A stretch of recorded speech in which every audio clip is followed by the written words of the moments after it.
انتخاب آنکھیں کرتی ہیں اور سزا دل کو ملتی ہے۔ جب رشتہ کمزور ہو جائے تو غیروں کی باتوں پہ یقین آ جاتا ہے۔ کیا محبت دونوں طرف ہوتی ہے؟ میں نے تو ایک کو روتے ہوئے اور دوسرے کو مسکراتے ہوئے دیکھا ہے۔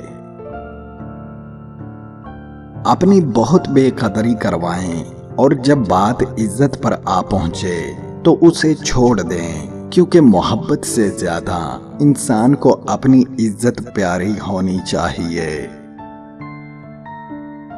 حضرت علی رضی اللہ تعالی عنہ کا فرمان ہے، جو شخص اپنی بیوی کو رلاتا ہے، جو شخص اپنی بیوی کی آنکھوں سے آنسو بہاتا ہے، جو شخص اپنی بیوی کو مارتا ہے، غصہ کرتا ہے، اس کو ذلیل کرتا ہے، اس شخص کی ایک تو نماز قبول نہیں ہوتی، دوسرا اس کے گھر سے برکت اٹھا لی جاتی ہے، اس کے گھر سے رحمت اٹھا لی جاتی ہے، اس کے گھر سے امیری کا جنازہ نکل جاتا ہے، غربت عروج پر آ جاتی ہے۔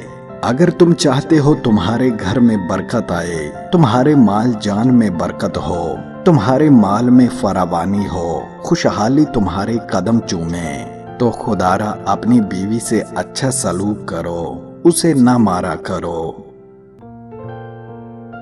ساری دنیا سے جھوٹ بولیں، ساری دنیا سے بے وفائی کر لیں، کوئی مسئلہ نہیں، لیکن اس انسان سے کبھی جھوٹ نہ بولیں اور نہ بے وفائی کریں جو خود سے زیادہ آپ پہ یقین اور اعتبار کرتا ہو۔